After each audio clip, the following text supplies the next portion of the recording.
Respiração celular, então, é a quebra de moléculas orgânicas para liberar energia e usar essa energia para formar ATP. A gente divide a respiração celular em algumas fases, né? Alguns grupos de reações químicas, aí fica mais fácil estudar. Lembra que tem dois tipos de respiração: respiração aeróbia, que precisa de oxigênio e é bem mais eficiente na geração de ATP, e tem a respiração anaeróbia, que não precisa de oxigênio, mas também não é tão eficiente na geração de ATP. Independente dos tipos de respiração, a primeira fase das duas é igual, que é a glicólise. Então, a glicólise, ela consiste na quebra da glicose. Lise significa quebra e o glicô aqui no começo é uma referência ao nome de um carboidrato, que é a glicose. Então, glicose é o principal carboidrato utilizado para ser quebrado na respiração celular e aí utilizar energia para a formação do ATP. Outros carboidratos podem ser usados também, mas normalmente eles são convertidos em glicose primeiro. Na falta de carboidratos, dá para utilizar outras moléculas orgânicas, como lipídios, né? Utilizar gordura para geração de energia, mas aí é quando a quantidade de carboidratos está muito baixa, aí você vai para o consumo da gordura. Tudo vai acontecer fora de qualquer tipo de organela, independente se é uma célula eucarionte, procarionte, se a respiração é aeróbia ou anaeróbia, tanto faz, mas é no citosol que a glicólise acontece, ou seja, no meio aquoso dentro da célula, não precisa de organela nessa fase.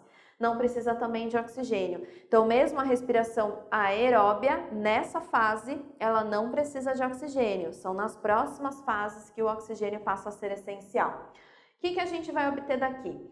Começa a ser quebrado o carboidrato, nessa quebra gera energia suficiente para que 2 ATPs sejam gerados, há a formação de uma molécula chamada NADH, se você lembra da fotossíntese, lá tem o NADPH, uma molécula redutora que segura elétrons e acaba segurando prótons também, acaba segurando hidrogênios. A ideia é a mesma, quando eu quebro um carboidrato, não é só a ligação entre os carbonos que está sendo rompida, a ligação entre os hidrogênios com o carbono também é quebrada. Esses hidrogênios saem da molécula carregados de energia, então eu posso acabar utilizando esses hidrogênios para gerar também ATP na respiração aeróbia ou usar esses hidrogênios para a transformação de algumas moléculas de meu interesse na respiração anaeróbia. Vamos ver os dois jeitos. Então, NADH acaba sendo formado aqui também. E aí a gente tem a glicose quebrada em 2 pedaços e cada um desses pedaços a gente chama de piruvato.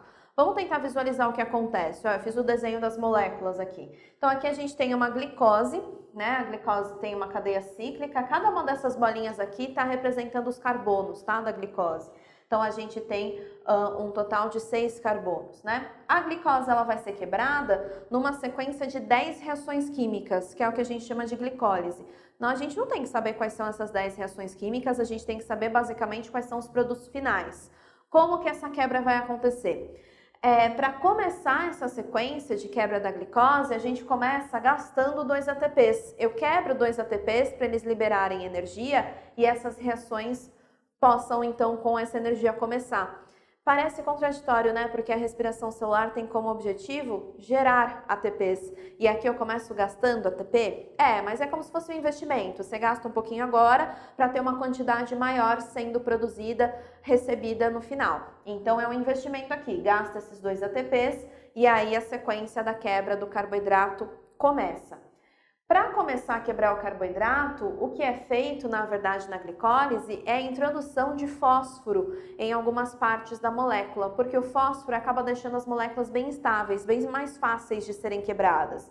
Então, por exemplo, um intermediário que é produzido, né, é quando adiciona-se fósforo nas 2 pontas da glicose, ela abre, né, tem uma estrutura diferente, os 6 carbonos continuam aqui, mas ficou com uma carinha um pouquinho diferente.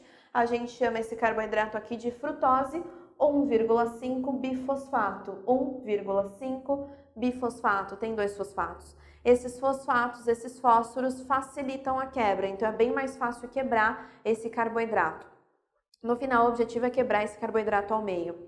Com essa quebra do carboidrato, tem liberação de alguns hidrogênios, formando os NADHs, e nessa quebra tem liberação de hidrogênios e oxigênios no meio e eles acabam reagindo, formando um pouquinho de água. Então eu estou separando os carbonos ainda continuam juntos, vou separá-los em 2 pedaços, soltam os hidrogênios que os NADs conseguiram segurar, formando NADHs, outros hidrogênios ficaram com o oxigênio, formando moléculas de água.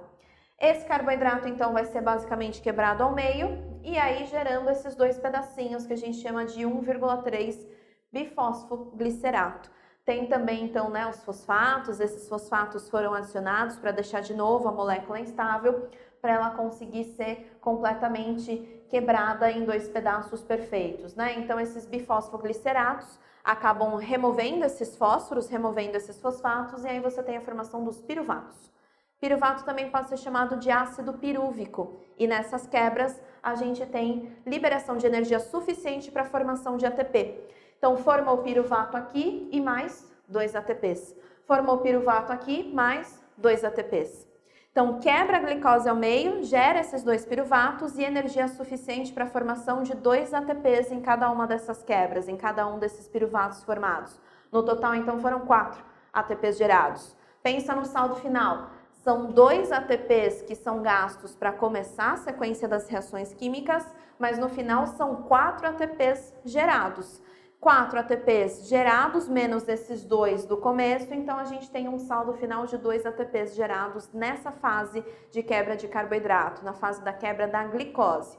Ainda tem carboidrato para ser quebrado. Aí o que a gente faz com esses piruvatos vai depender de que tipo de respiração a gente está analisando, a aeróbia ou anaeróbia.